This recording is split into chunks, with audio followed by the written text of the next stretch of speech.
Magandang gabi po mga kapatid.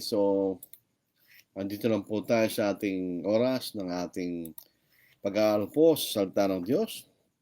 Tutuloy po natin ang ating serye tungkol po sa kalikasan ni Jesus, The Nature of Jesus, Part 2. Dito po sa ating pag-aaral, lalo pong niniwalag sa atin na ang ating Panginoong Jesus ay hindi lamang po tao, kundi siya ay Diyos. Sabi nga po ni Pablo na higit sa lahat ay Diyos na maluwalhati sa lahat. So sa ating po mga kaigsuonan, maayong gabi sa inyong tanan mga igsuon, sa ating po mga kakabsat,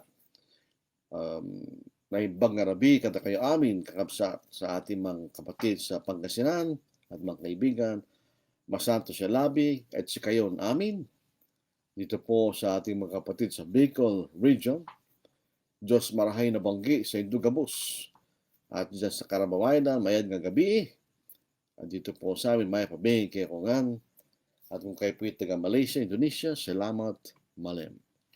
So ituloy po natin ang ating pag-aaral tungkol po sa kalikasan ng ating Panginoong Jesus, the nature of Jesus. Kaya ito po yung ating pinag-aaralan para maging maliwanag po sa atin ang katotohanan kung tungkol kung sino ang ating Panginoon, kung sino po si Jesus na ating tagapagligtas.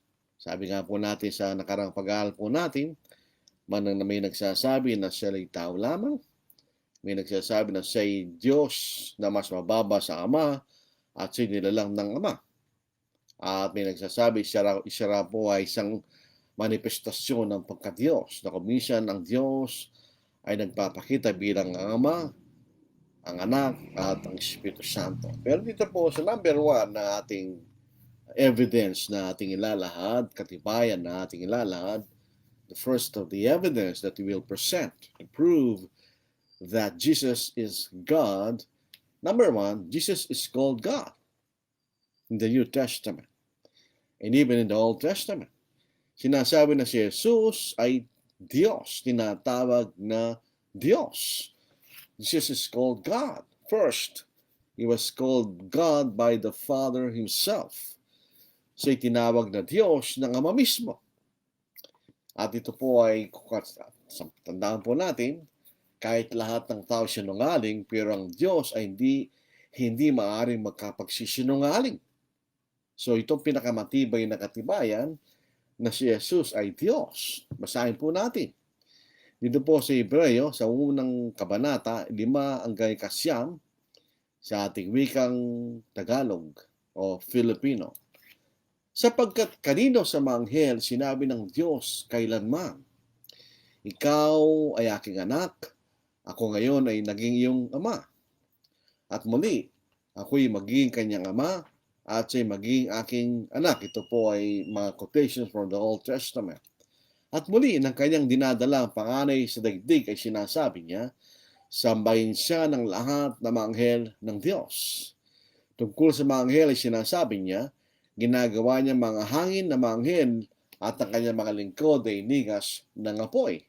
Ngunit tungkol sa naman sa anak ay sinasabi niya. So nagsasalita nito ay ang ama. At itong sinasabi niya tungkol sa kanyang anak. Ang iyong trono o Diyos ay magpakailanman. At ang seto ng katwiran ay siyang seto ng iyong kaharian. Iniibig mong katwiran at kinapopotan ang kasamaan. Kaya't ang Diyos mo, ay binuhusan ka ng langis na kagala higit pa sa iyong mga kasamahan. Sa English, sa New King James Version, for to which of the angels did he ever say, you are my son, today I have begotten you. And again I will be to him a father, and he shall be to me a son. But when he again brings the firstborn into the world, he says, let all the angels of God worship him. And of the angels, he says, who makes his angels spirits and his ministers a flame of fire. But to the Son he says, your throne, O God, is forever and ever. A scepter of righteousness is the scepter of your kingdom. You have loved righteousness and hated lawlessness. Therefore God, your God, has anointed you with the oil of gladness more than your companions. Tandaan po na sabi ng the Father referred to His Son as God. Your throne, O God. Tinukoy ng Ama sa kanyang anak, ang iyong trono, O Diyos. Dito po, ang mismo Ama, tinawag ng Diyos ang kanyang anak. In other words, siya Diyos. Bakit naman tatawagin ng Ama na Diyos ang kanyang anak kung hindi siya Diyos? Yun po ay simpleng common sense. The Father called His Son God because Jesus is God. Otherwise, why will the Father call the Son God if He is not God? Di ba? Isn't it? So, yung makikita natin, so say Diyos. At ang nagpapatunay mismo ay ang kanyang Ama. Ang Diyos Ama po ang nagpapatunay na si Jesus ay Diyos. So, ito po, this is the best evidence that Jesus is God because it comes from the Father Himself. Ito'y galing sa Ama mismo. Di ba? Bakit natin pagdududahan yan? Mas pagdududahan natin yung mga tao nagsasabi si Jesus ay tao lamang o si Jesus hindi likha ng Ama na wala lamang matibay na katibayan mula sa banal na kasulatan. Pero anong may sasagot natin sa sinabi ng Ama tungkol sa kanyang anak na kanyang anak ay Diyos. Pero tingnan po ninyo, tinawag ng Ama ang kanyang anak na Diyos at tinawag din naman ng anak ang kanyang Ama na Diyos. Dahil pareho silang nasa kalagayan ng pagiging Diyos. Di ba? So it's mutual. Yan ang makikita natin. So ang Diyos, ang Ama mismo, ay nagpapatunay na ang si Jesus na kanyang anak ay Diyos. Kung ang Ama ay tunay na Diyos, ang anak ay tunay na Diyos. Hindi mo naman pwede sabihin ang isang tao ay tao kung di sa tunay na tao. Hindi ba? Paano mo sasabihin ng isang nilalang na tao kung di siya tunay na tao? So bakit tatawagin ng Ama ang kanyang anak na Diyos kung di siya tunay na Diyos? Why necessary inference? Siya rin tinawag rin po siya ng Diyos sa maraming pagkakataon ni Apostle Paul. Si Apostle Paul, hindi po siya nagsasalita mula sa kanyang sarili.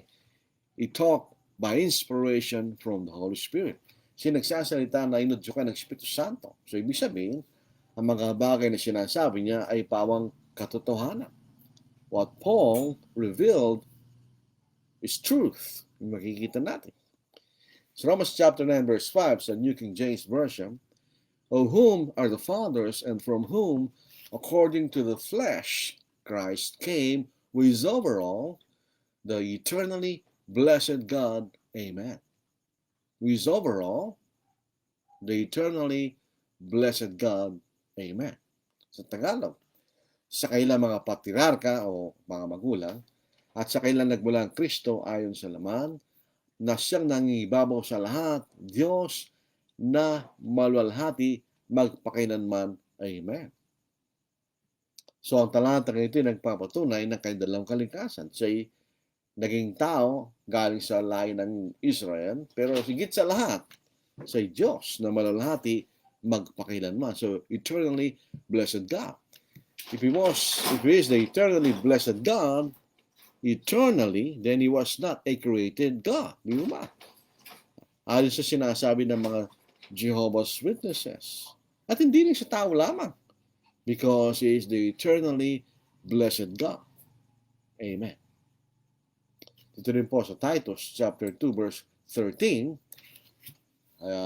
Ito po ang sinasabi ni Apostle Paul, looking for the blessed hope and glorious appearing of our great God and Savior, Jesus Christ. Habang hinihintay natin ang mapalad na pag-asa ng pagpapakita ng ating dakilang Diyos at tagapagligtas na si Yesu Kristo. There's an argument that says, great God is the Father, and the Savior is Jesus Christ. That argument will not hold because the very verse say, looking for the blessed hope and glorious appearing of our great God and Savior Jesus Christ. The Father will not appear before us. It will be the Son will appear for the second and last time. Di ba? So makikita natin, Christ, Jesus, is called the great God and Savior. Great God and Savior. So again, it's called God. Not only God, but the great God. Ito natin. Tagalog, habang hinintay natin ang mapalad na pag-asa at ang pagpapakita ng kalalatin ng ating dakilang Diyos at tagapagligtas na si Yesu Cristo. Basta maniwala po yung Tagalog. Sino yung dakilang Diyos at tagapagligtas? Si Yesu Cristo. So dito, wala rito yung Ama. Binabanggit ito ang ating Panginoon. Siyang dakilang Diyos at tagapagligtas. Again, dito sa Acts chapter 20 verse 28. Therefore, take heed to yourselves and to all the flock, among which the Holy Spirit has made you overseers to shepherd the church of God, which He purchased with His own blood.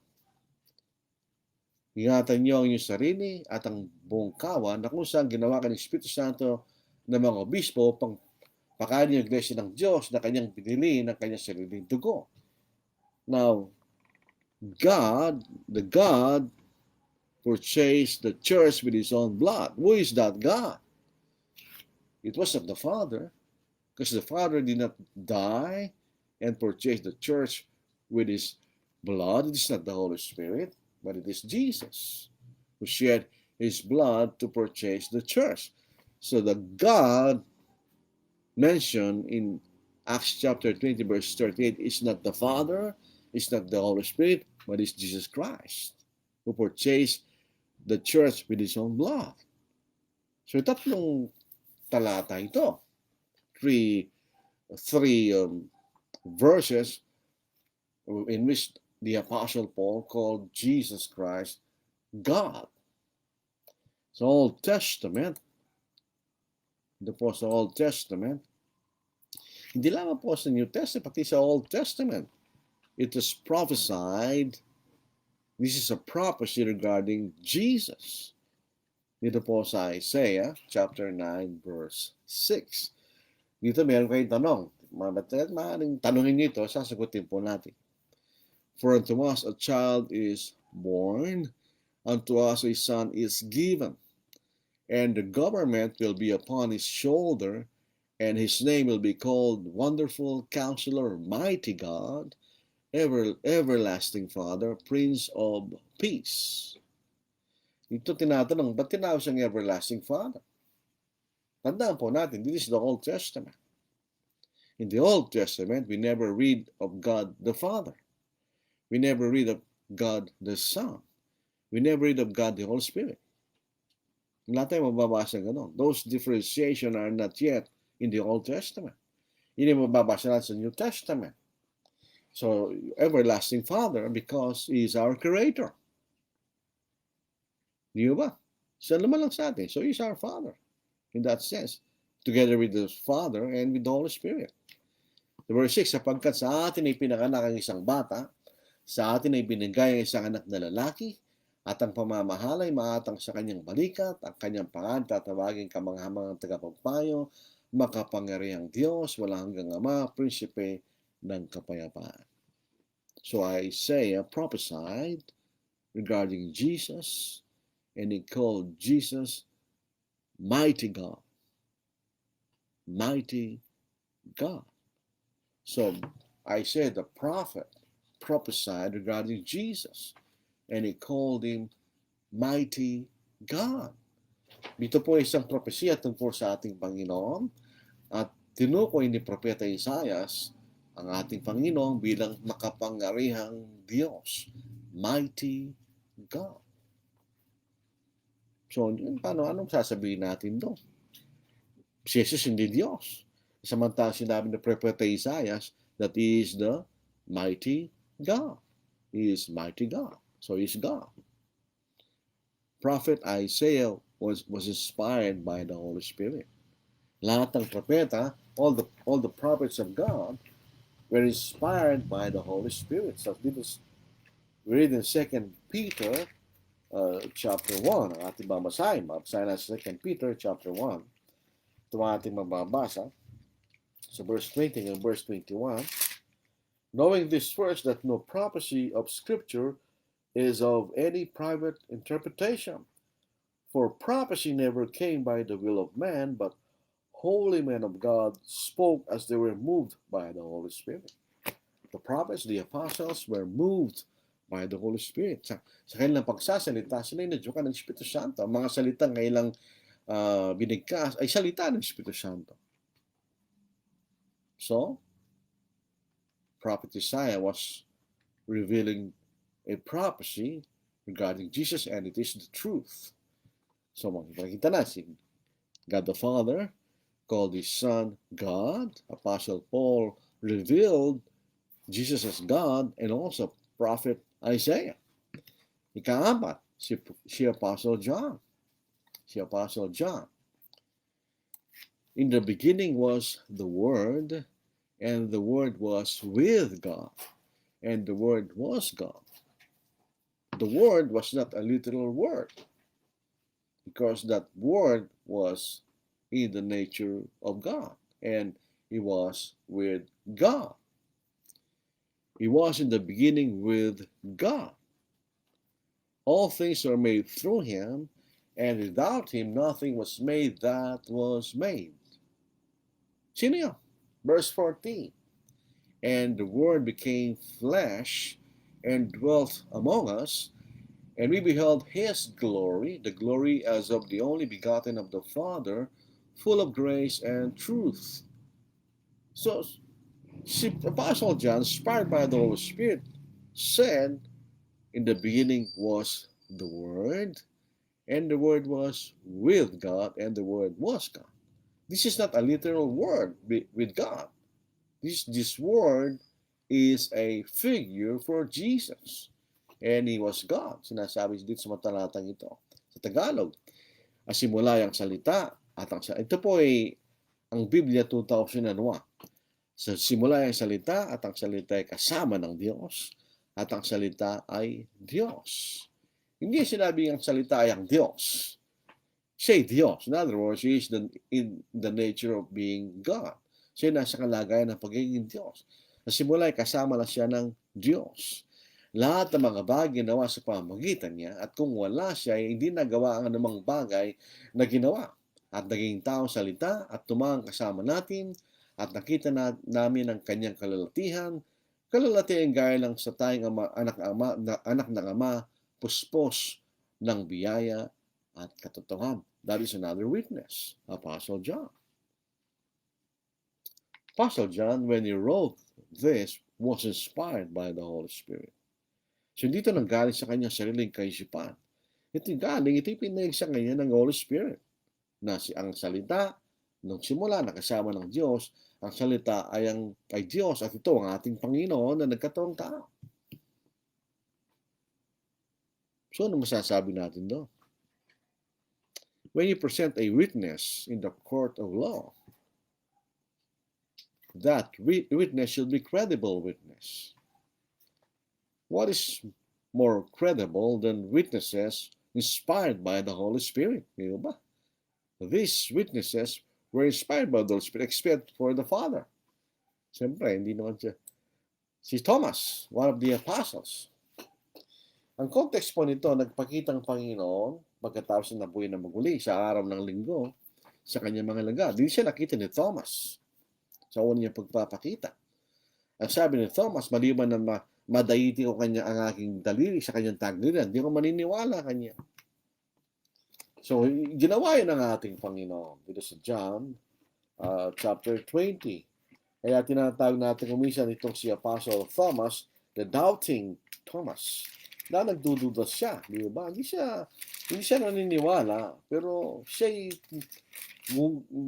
gusto lang niya makatiyak na siya nga po ang ating Panginoon. Dito po sa John chapter 20 verse 24, mas emotional. Now Thomas, called the twin, one of the 12, was not with them when Jesus came. The other disciples therefore said to him, "We have seen the Lord." So he said to them, "Unless I see in his hands the print of the nails, and put my finger into the print of the nails, and put my hand into his side, I will not believe." After 8 days, it is Sunday, The disciples were again inside, and Thomas with them. Jesus came, the doors being shut, and stood in the midst, and said, "Peace to you." Then he said to Thomas, "Reach your finger here, and look at my hands, and reach your hand here, and put it into my side. Do not be unbelieving, but believing." And Thomas answered and said to him, "My Lord and my God." Ang tinuran po ni Thomas, "My Lord and my God." Sumagot si Tomas at sinabi sa kanya, "Panginoon ko at Diyos ko." Saan natin mababasa na siya'y winasto ng ating Panginoon? Yung nagsasabi, nagkamali lang si Thomas. Okay. Let us accept that for the sake of argument. Kung nagkamali si Thomas, Jesus should have corrected him. Sabay, kinarek ba siya ng ating Panginoon? Winasto ba siya ng ating Panginoon? Hindi. Hindi siya winasto. Basahin natin ang sumunod. Ano po? Mula doon sa verse 28. Hindi siya kinarek eh. Sabi niya, Jesus said to him, "Thomas, because you have seen me, you have believed." What did Thomas believe? Jesus is God and his Lord. Blessed are those who have not seen and yet have believed. What do we believe regarding Jesus? That is our Lord and our God. So he was not corrected by Jesus. For instance, when the Corinthians brethren erred, nagkamali sila, Paul corrected them. Yung mga kapatid sa Corinto, nagkamali sila. Tinusto sila ni Pablo. Sinulat niya ang buong unang sulat niya sa mga Corinto bilang pagwawasto sa kanilang mga pagkakasala. But Jesus never corrected Apostle Thomas. Therefore, what Thomas said was the truth, that Jesus is the Lord and God. So, ilan saksi? 5 yan. Mayroon pang iba. Pero sapat na yung 5 para mapatunayan natin that Jesus is God. Pangalawa, pagpapatunay, Jesus is the Son of God. The Son of God. Pag sinabi natin this is a specific article, a definite article, referring to a particular Son of God. The Son of God. Siya lamang po ang ganoon. Tayo tinatawag din po tayo mga anak ng Diyos, pero not in the same manner that Jesus is the Son of God. This is the argument. When Jesus called himself the Son of Man, it is because he was a man. Na nagkatawang tao siya. So his title name, Son of Man, refers to his humanity, ang kanyang pagkatao. The same manner, when Jesus is the Son of God, it is because he is God. Sa Old Testament, maraming pangkakataon, ginagamit Son of Man, prophesy, Son of Man. Hindi si Jesus yun. Ang ibig lang sabihin ng katagang Son of Man is you're a man, na anak ka ng isang tao. And that, yung salitang the Son of Man refers to Jesus. The Son of Man does not refer to just to any man. It refers to our Lord Jesus because he was a man. Therefore, when he's the Son of God, he is God. If not, why not? Those are similar terms. Son of Man because he was a man. Son of God because he is God. Maniwala po yan, di ba? So therefore, when we say the Son of God, it means he was the Son of God. If the Father is God, therefore the Son is God. If the Father is a man, his Son is also a man. Di ba? That's just common sense. Sabi po natin, should we believe that he is the Son of God? Yes, we have to believe that he is the Son of God in order to be saved. So John chapter 20, verse 31, but these are written that you may believe that Jesus is the Christ, the Son of God, and that believing you may have life in His name. So if we do not believe that He is the Son of God, we will not have salvation. So if we do not believe that He is God, we will not have salvation. It is in Luke chapter 4, verse 40. When the sun was setting, all those who had any that were sick with various diseases brought them to Him, and He laid His hands on every one of them and healed them. And demons also came out of many, crying out and saying, You are the Christ, the Son of God. And He, rebuking them, did not allow them to speak, for they knew that He was the Christ. Because Christ has to prove through His resurrection that He was the Christ, the Son of God. Ay pinagbabawalan sila ng Panginoon na sabihin na siyang Kristo.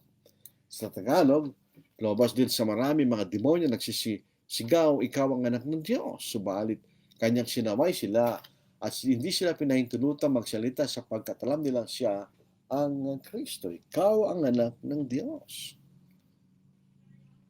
Dito po sa John chapter 10 verse 30, I and my Father are one. Jesus did not say that I and the Father are the same. He said, I and my Father are one. This is a relationship, a father and a son. That is a relationship. The Father cannot be the Son at the same time, and the Son cannot be the Father at the same time, because this is a relationship between two individuals. When you say the husband and wife, that is a relationship. The husband is not the wife, and the wife is not the husband. They have the relationship of being married. So ganun din po between father and a son. I and my Father are one. Anong epekto nito? When the Jews heard this, what was the effect to them? What did they understand? Verse 31.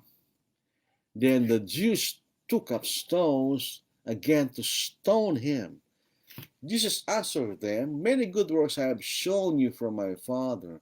For which of those works do you stone me? Dahil gaya po sa kautusan ni Moses, pag nagkasala, kailangan batuin para patayin. So, iniisip ng mga Hudyo na silang kasala na sabihin niya, ako at ang Ama iisa. So, anong sagot ng mga Hudyo? What was the answer of the Jews? The Jews answered him, verse 33, the Jews answered him, saying, For a good work we do not stone you, but for blasphemy, and because you, being a man, make yourself God. So, I and the Father are one. It means, as the Father is God, then so is Jesus. Verse 34, Jesus answered them, Is it not written in your law, I said you are gods? If we call them gods, to whom the word of God came, and the scripture cannot be broken, ang sinasabi niya, kung yung mga ginamit ng Diyos para ilahad ang salita, ay tinawag ng mga Diyos kanya. Do you say of him whom the Father sanctified and sent into the world, you are blaspheming, because I said, I am the Son of God. If I do not do the works of my Father, do not believe me. But if I do, though you do not believe me, believe the works, that you may know and believe that the Father is in me and I in him. Sabi niya, I am the Son of God. Hindi sinabing, you are blaspheming because I said I am God. I am the Son of God. So ang naintindihan ng mga Hudyo, siya Diyos, katulad ng kanyang Ama. So the Son of God, the phrase the Son of God means Jesus is God because His Father is God. Dito sa Tagalog, ako at ang Ama iisa. Muli dumampot ng mga bato, ang mga Hudyo pang sibatuhin. Sinagot sila ni Jesus, maraming mabubuting gawa mula sa mga pinakita ko sa inyo. Alin sa mga gawang iyon ang dahilan at babatuhin niyo ako? Sumagot sa kanya mga Hudyo, hindi dahil sa mabuting gawa ka namin babatuhin, kundi dahil sa paglapastangan o blasphemy, sapagkat ikaw na isang tao na nag-aangkin na Diyos. Sinagot sila ni Jesus, hindi ba nasusulat sa inyong mga kautusan, aking sinabi kayo mga Diyos? Kung ito'y mga tao, na pinagkatiwalaan ng salita ng Diyos. Siya rin tinawag namang Diyos. Yun ang argument niya. Ilan na ako kanya. Tuloy natin. Kung tinawag niya mga Diyos sa mga dinatnan ng salita ng Diyos, at hindi maaaring masira ang kasulatan, sinasabi ba niya tungkol sa kanya na hinirang ng Ama at sinugo na sa sanglibutan, ikay na mga lapastangan sapagkat sinasabi ko ako ay anak ng Diyos. Kung hindi ko ginagawa ang manggawa ng aking Ama, huwag niyo kayong sumampalataya sa akin. Sabagat kung ginagawa ko, kahit hindi kayo sumampalataya sa akin, ay sumampalataya kayo sa manggawa. Upang inyo malaman at maunawaan ng Ama ay nasa akin at ako'y nasa Ama. So when Christ said, I and the Father are one, if God is his Father, therefore he's the Son of the Father, the Son of God, the Jews understood that he was making himself equal with God. That he, being a man, made himself God. So Son of God means he is God. Di ba? Maliwanag po yun. Listen, Matthew chapter 27 verse 50, ito po sa during the crucifixion. There were many witnesses, including the centurion and the Roman soldiers.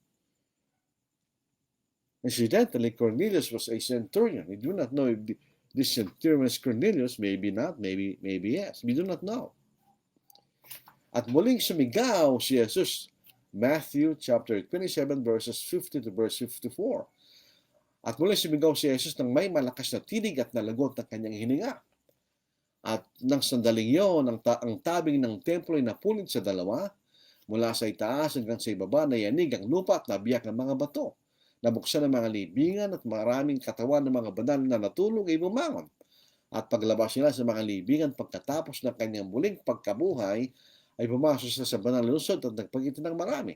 At nang makita ng centurion at ng mga kasamahan niyang nagbabantay kay Jesus ang lindol at ang mga bagay na nangyari, sila'y lubhang natakot. Nagsabi, tunay na ito ang anak ng Diyos. When they saw the signs, the earthquake, the resurrection of the saints, and the veil of the temple being torn into two, they greatly feared and said, truly, this is the Son of God.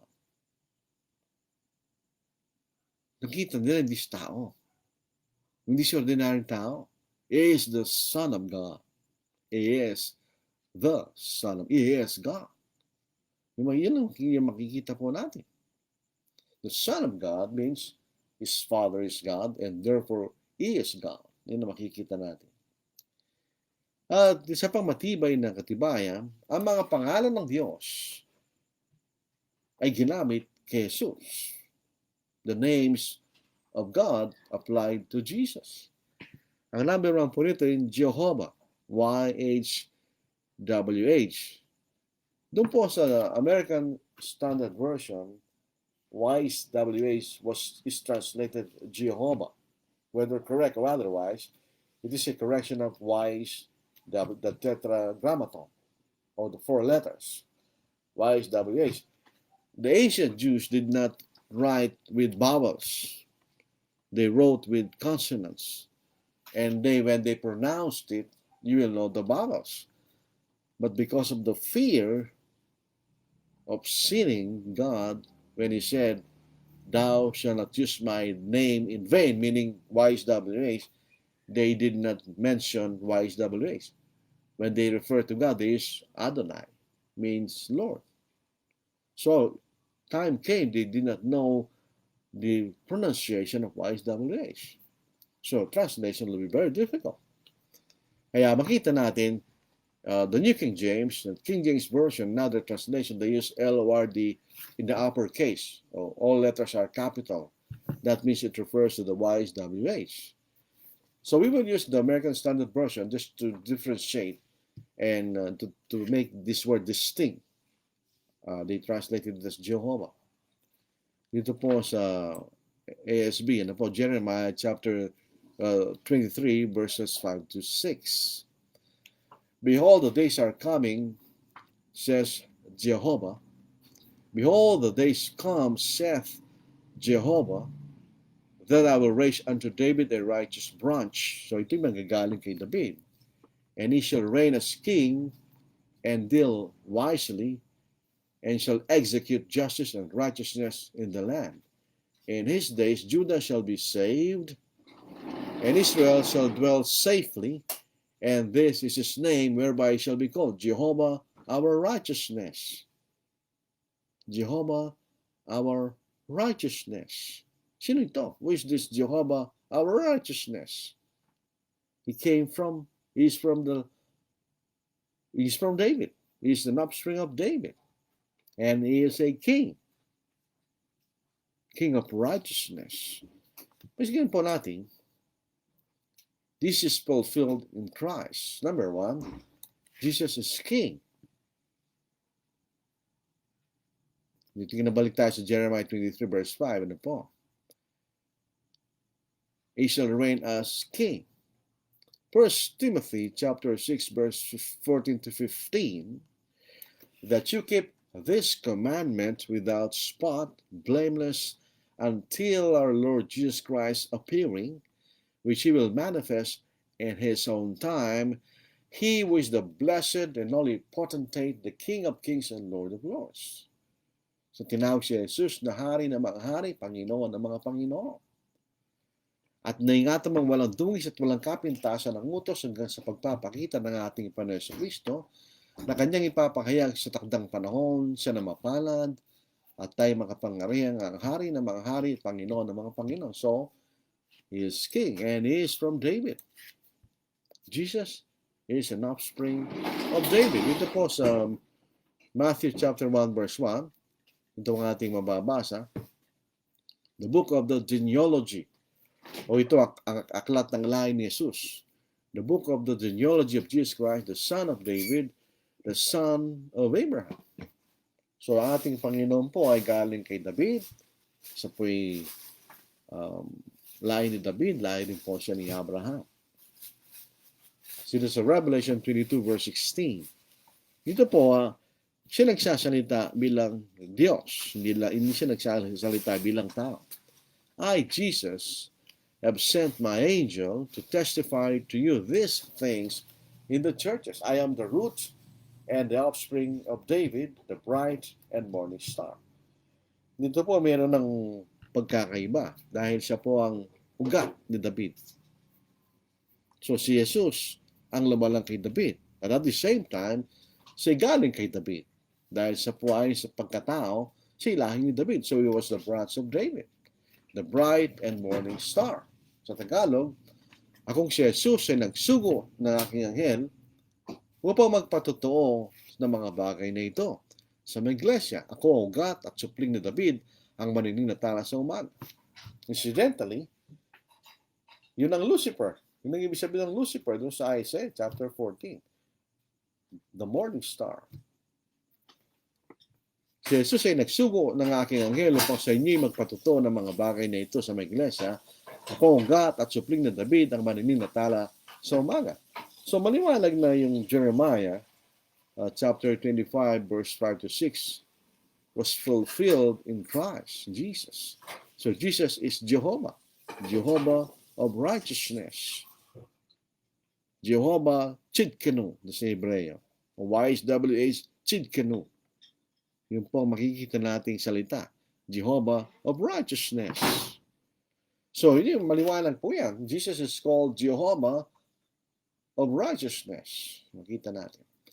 Pangalawa, na si tinawag siya Jehovah ni Isaiah. Yung una, Jeremiah, si Isaiah. Ito po sa Isaiah chapter 6, verse 1, verse 2, verse 5, verse 9, verse 10. In the year that King Uzziah died, I saw the Lord sitting upon a throne, high and lifted up, and his train filled the temple. Above him stood the seraphim. Each one had 6 wings. With twain he covered his face, and with twain he covered his feet, and with twain he did fly. Twain meaning 2. Dalawa. This is Old English. Then said I, who is me? Woe is me, for I am undone, because I am a man of unclean lips, and I dwell in the midst of a people of unclean lips. For mine eyes have seen the King, Jehovah of hosts. Sinabi po ni Isaiah, nakita niya ang Jehovah na mahukbo, ang Panginoon na mahukbo. And he said, verse 9, and he said, go and tell this people, hear ye indeed, but understand not, and see indeed, but perceive not. Make the heart of these people fat, and make their ears heavy, and shut their eyes, lest they see with their eyes, and hear with their ears, and understand with their heart, and turn again and be healed. So sino nakita ni Isaias? Incidentally, this is verse 1, in the year that King Uzziah died, I saw the Lord. Hindi to yung YSWH, this is Adonai. Pero makita natin sa verse 5, for mine eyes have seen the King, Jehovah of hosts. So ito yung YSWH. Sa Tagalog, nung taong na mamatay si Haring Osias, ay nakita ko ang Panginoon nakaupo sa isang trono matayog at mataas at napuno ang templo ng laylayan ng kanyang damit. Sa itaas niya ay nakatayo mga serafin, bawat isa ay may-ari ng pakpak, may dalawang nakatakip sa kanyang mukha, may dalawang nakatakip sa kanyang mga paa, at may dalawa na naglilipad sa kanya. Nang magkagayoy sinabi ko, kahabag-habag ako'y napahamak sapagkat ako'y lalaking may maruruming labi, at ako'y naninirahan sa gitna ng bayan na may maruruming labi, sapagkat nakita ng aking mga matang hari ang Panginoon na magbo. Itong Panginoon na ito, yun YSWH. At sinabi niya, ikaw yumayo.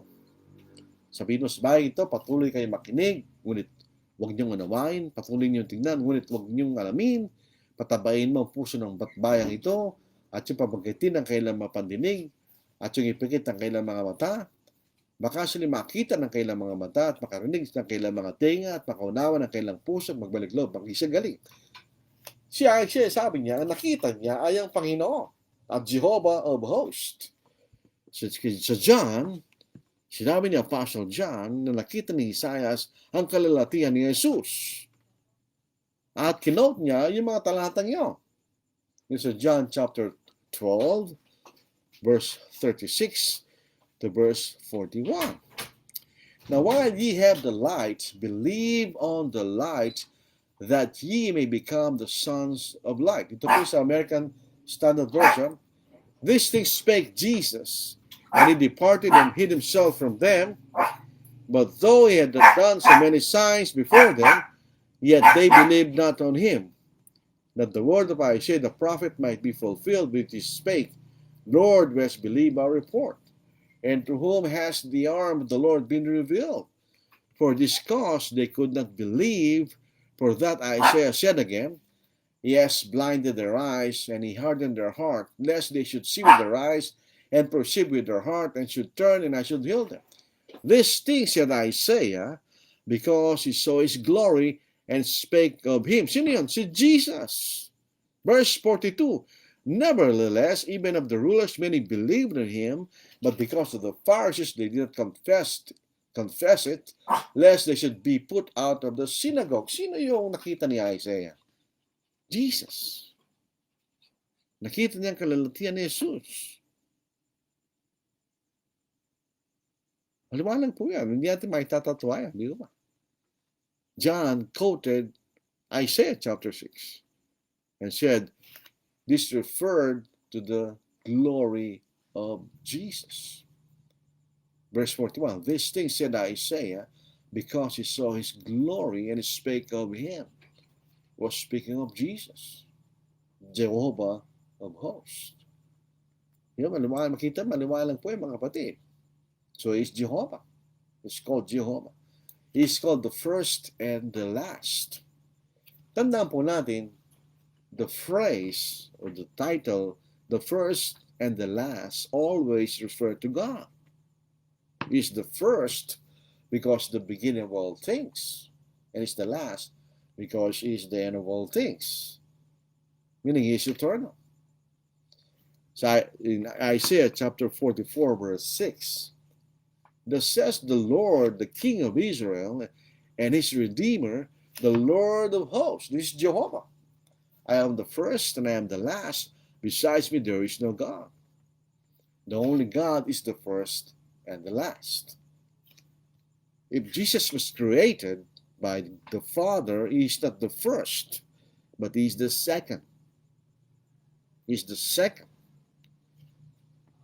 Sa Tagalog, ganito sabi ng Panginoon ng hari ng Israel na kanyang manunubos na Panginoon na mahukbo. Ako ang una at ang huli at liban sa akin ay walang Diyos. Dito po sa Isaiah chapter 48 verse 12, ito yung nagsasalita.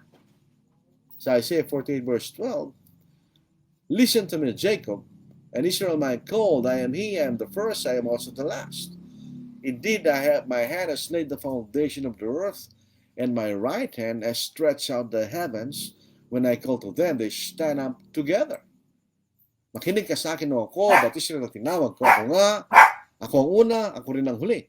Ang aking mga kamay, ang siya naglagay ng pundasyon ng lupa, at ang aking kanan ang siya nagladlad ng mga langit. Kapag ako'y tumatawag sa kanila, sila nagsisitayong magkakasama. Pero dito po sa Revelation chapter 22, ito ang ating mababasa. Revelation chapter 22 verse 12. And behold, I am coming quickly, and my reward is with me, to give to everyone according to his work. I am the Alpha and the Omega, the beginning and the end, the first and the last. Sino yun? That's Jesus. I am the first and the last. I am coming quickly. The Father is not coming. It's Jesus is coming. The Holy Spirit is not coming. Jesus is coming. So Jesus is the first and the last. And therefore, Jesus is God. Di ba? Ako ang Alpha at ang Omega, ang una at ang huli, ang pasimula at ang wakas. So the first and the last, which always refers to God, also refer to Jesus. So Jesus is God. Di ba? Holy One.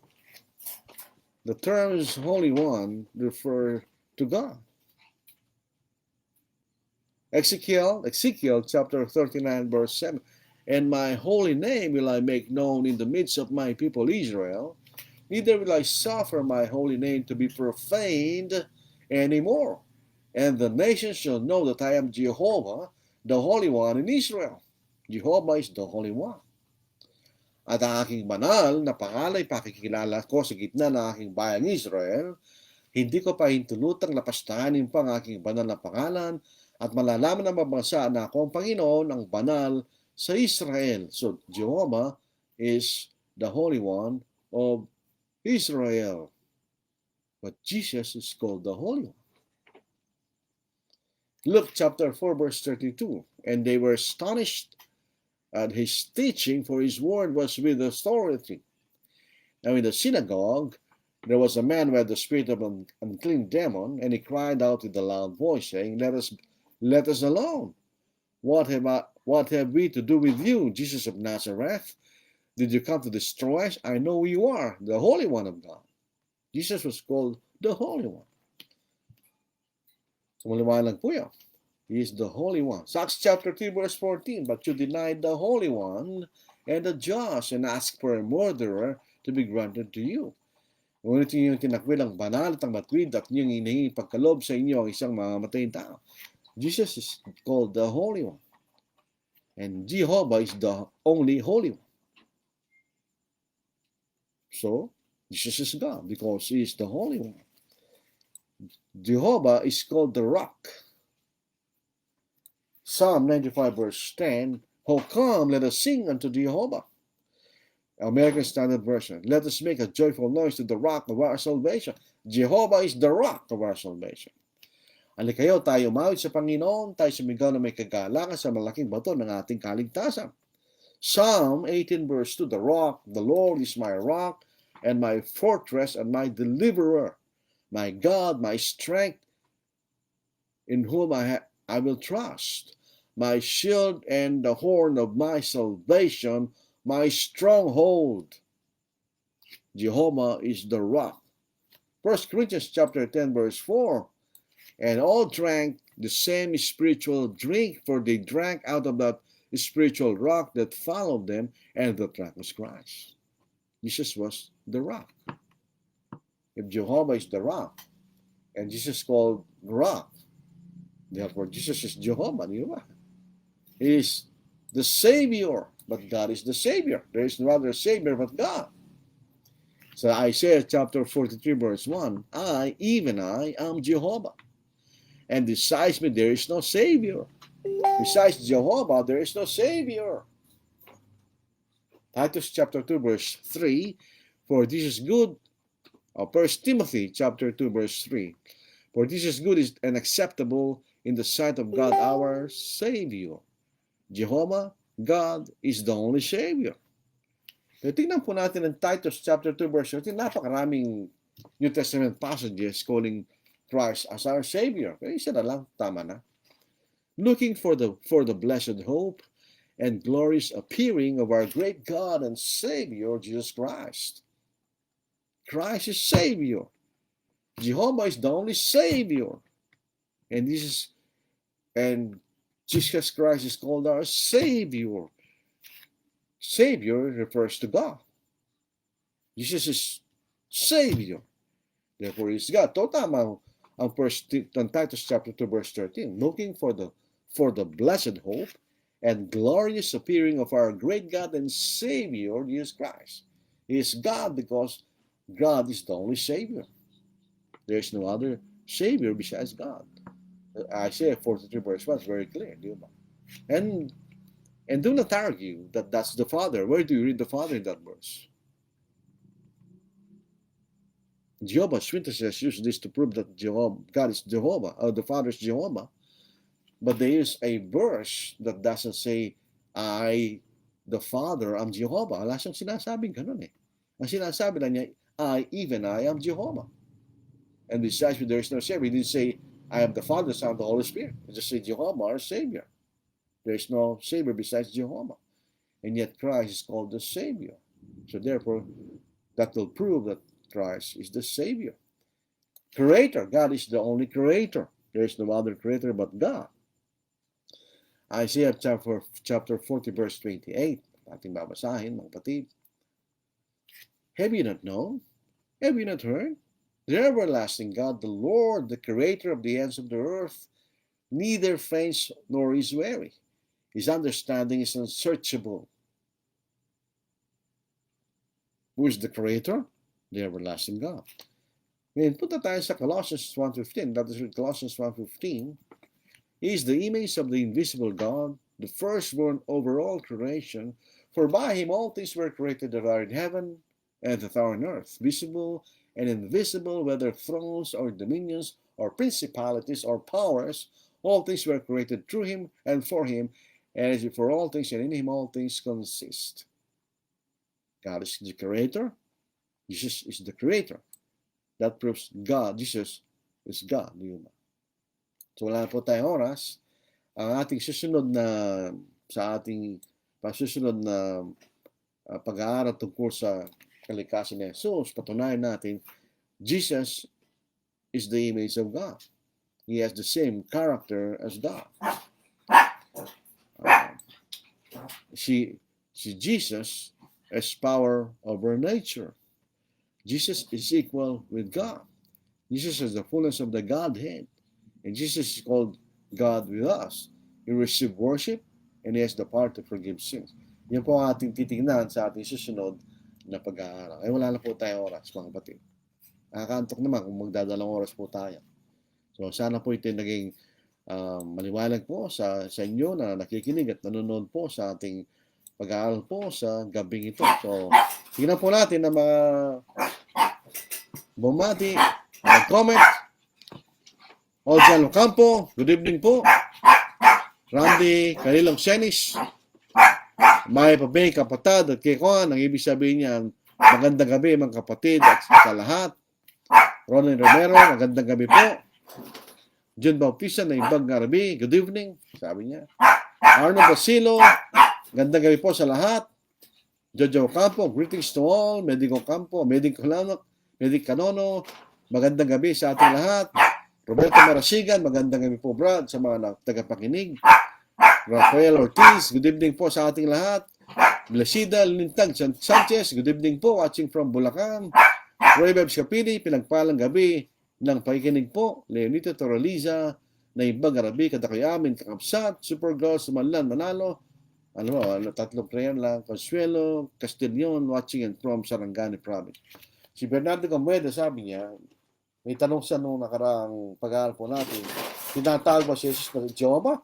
Itong pag-aaral na ito proved that Jesus was called Jehovah. So sana po yung naging sapat na ang ating napag-aaralan. Pero ito po ang ating pag-aaral po sa gabi ito. So pagpapatuloy po natin yan. Biyernes po, Friday, sa inalalabi pang mga pagpapatibay mula sa Banal Sulatan na si Jesus ay Diyos. Tandaan natin, doon sa unang serye na ito, napatunayan natin ang Diyos ay binubuo ng tatlong persona. Yung tatlong yun ay pare-pareho na sa kalagayan ng pagiging Diyos at sila nagkakaisa bilang Diyos. So, hindi siya isang persona lang. Hindi lamang ang Ama ang Diyos, hindi lamang si Jesus ang Diyos, hindi lamang Espiritu Santo ang Diyos. Silang tatlo nagkakaisang Diyos. Yun ang Diyos ng Biblia. Yung tatlo nagkakaisang yun. Ayun, pinapatunayan natin na yung tatlo yung kakaisang yun, pare-pareho sila nasa kalagayan ng pagiging Diyos. So, ito po ang ating pag-aaral. Pagpapatuloy po natin kung loobin ng Panginoon. Tayo po ay maghiwalay pansamantala sa pamagitan sa maikling panalangin. Ama, kayo po ang pinanggagalingan ng lahat ng biyaya, lahat ng mabuting bagay at walang kasalanan na matatagpuan sa inyo, Diyos. Walang kasamaan. Kami po ay nagagalak sa inyong kagandang loob at pagmamahal po sa amin na kayo po ay nagmalasakit at nagsakripisyong ilagak ang iyong tanging anak na maging tao at mamatay upang ang dugo ay mabuhos para sa aming mga pagkakasala. Nakita niyo ang aming kondisyon sa kalagayan sa gitna ng mga pagkakasala, o Diyos. Ama, kami po ay nananalangin sa inyo na sana po ang mga kapatid na may mga karamdaman ay inyo silang patnubayan sa gitna ng kanilang paghihirap, na sana sila manatiling matibay sa kanilang pananampalataya. Kung mayroong kalunasan o Diyos, ibigay sa kanilang kalunasan, ngunit kami nagtitiwala sa inyong karunungan. Kayo po nakakaalam kung ano nakabuti para sa lahat, sa aming lahat, o Diyos. Patawahan niyo kami sa inyong pagkakasala. Idinadalayan po namin ang aming pamahalaan na sana ito'y maging maingat at tayong kabutihan lamang ay lang ipatupad para sa kabutihan po namin lahat, lalaksin yung mga anak na kayo po na may katiwasan, kapayapaan upang matuloy kami na maglingkod at sumamba sa inyo, O Diyos. Patawahan niyo po kami sa mga pagkakasala. At ang mga bahay ito ay manginig, tagilan pa ng Kristo. Amen. Maraming salamat po sa inyo. At tayo pinagtatapos na. Good evening and stay safe.